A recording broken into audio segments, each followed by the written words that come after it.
Katika miaka ya hivi karibuni, teknolojia ya akili mnemba au artificial intelligence ama AI kama inavyotambulika na wengi, imekuwa ikipata umaarufu mkubwa duniani kote ikiwemo nchini Tanzania. Akili mnemba inahusisha matumizi ya mifumo ya kompyuta inayoweza kujifunza na kufanya maamuzi kama binadamu. Ukuaji wa teknolojia hii umeleta mapinduzi makubwa katika sekta mbalimbali ikiwemo sekta ya elimu. Jambo FM imezungumza na baadhi ya wanafunzi katika Chuo Kikuu Kishiriki cha Askofu Mkuu Mihayo AMUCTA Tabora. Wameeleza namna wanavyonufaika na uwepo wa teknolojia hii ya akili mnemba katika masomo yao. Mimi AI inanisaidia katika kurahisisha ujifunzaji na usomaji wangu katika masomo yangu. Hivyo kupitia AI inarahisisha kazi. Mfano kama nimepewa assignment, ninapotumia AI nauliza swali kulingana na nilivyoulizwa. Baada ya hapo inanipa maelezo kuhusiana na ile swali. Hivyo napata maarifa mengi kupitia hiyo AI na itanisaidia pia sio kwa upande wa assignment tu, hata katika kazi nyingine za darasani. Mfano kama kitu nimefundishwa sijakielewa, naulizia AI. Wananipa maelezo kuanzia maana ya kile kitu. Mfano kama nimeuliza labda changamoto, napata changamoto, umuhimu wa hivyo vitu nilivyouliza. Kwa upande wangu binafsi ni kwamba imeleta mabadiliko makubwa na inanisaidia sana, kwa sababu kuna muda nahitaji kujua vitu, lakini kutokana na muda siwezi nikaenda library kuchukua vitabu. Kwa hiyo nachukua tu simu, nauliza nini maana ya hii. Ndani ya dakika moja inanipa maana husika ya kitu unachokiuliza.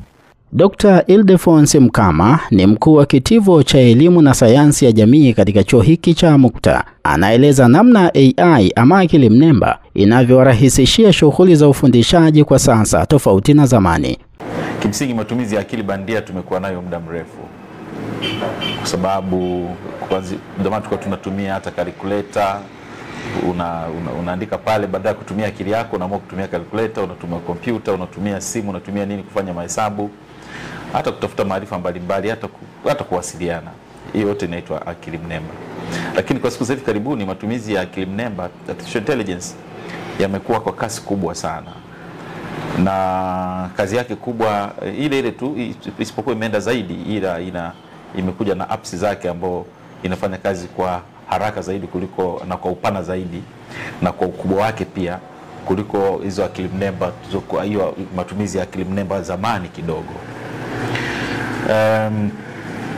Kwa siku za sasa hivi tumeziona hizo akili mnemba. Kuna hizo apps, kwa mfano Copilot, kuna ChatGPT na nyingine nyingi ambazo zimeingia sasa hivi, na kwa kweli tunalazimika kuanza kuzitumia kwa asilimia kubwa kwenye masomo, hasa kwenye taasisi za elimu ya juu.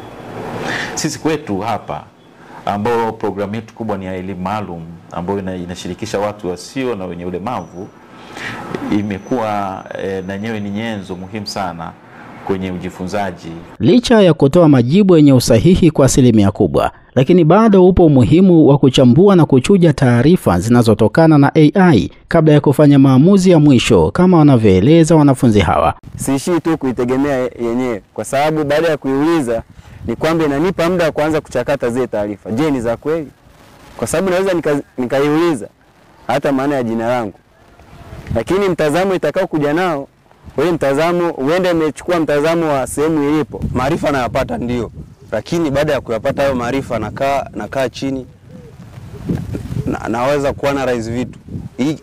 Hiki ni kipi? Sio kwamba tu nikishapata kwamba moja kwa moja nakuta nimeshakuwa knowledge. Hapana. Kwa hiyo kuna muda nakaa najaribu kufanya interpretation ya vitu kwa namna hiyo. Dr. Mkama anasema kwa sasa idadi kubwa ya wakufunzi na walimu wanakabiliwa na changamoto ya kuendana na kasi ya mabadiliko haya ya kiteknolojia. Kizazi hiki cha sasa kinajua matumizi ya akili mnemba sana kuliko waadhiri wao. Kwa sababu baada ya sisi kuandika sana na wanafunzi, tunaandika na wahadhiri. Lazima waadhiri waende na mabadiliko, kama nilivyosema. Lazima waadhiri wabadilike, waende na mabadiliko la teknolojia. Kwa sababu kama nilivyosema, mwanafunzi ukimpatia swali, unampatia assignment, nenda kakaa assignment wiki 2 hapa, nenda ukatafute resources kule ukaandike kwa mkono wako.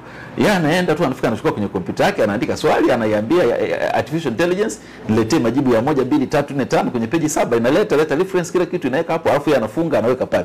Anasubiri siku ya kufanya submission. Na akija kufanya submission anapata 100. Sio? Mwalimu anakusumbua na akili sana. Kwa hiyo wanafunzi wetu wako mita 100 mbele ya wahadhiri. Kwa hiyo kwamba tunawafundisha, tunachofanya tumebidi tuwaruhusu watumie akili mnemba, kwa sababu zamani tulikuwa watu, kuna baadhi ya wahadhiri nyuma kidogo hapa walikuwa wanasema matumizi ya akili mnemba vyuo vikuu yanawafanya watu wasifikirie sana, kwa hiyo tuyazuie. Huwezi kuzuia akili mnemba Tanzania wakati dunia nzima inatumia akili mnemba. Na mwisho, Dr. Mkama anatoa rai kwa jamii, hasa kwa wadau wa elimu wakiwemo wakufunzi na wanafunzi. To engage in artificial intelligence kwa sababu ndio dunia iliyopo. Na maarifa yote sasa hivi yamebebwa na artificial intelligence, akili mnemba. Kwa hiyo wadau tuendelee kusoma, tuendelee kunyumbuka, kunyumbuka katika maana ya kuwa flexible. Kile tulichokisoma kama nilichosema juzi ni tofauti na uhalisia ulivyo sasa darasani. Kutoka hapa 99.7 Tabora, hii ni sauti ya Pasco Tuliano wa Jambo FM.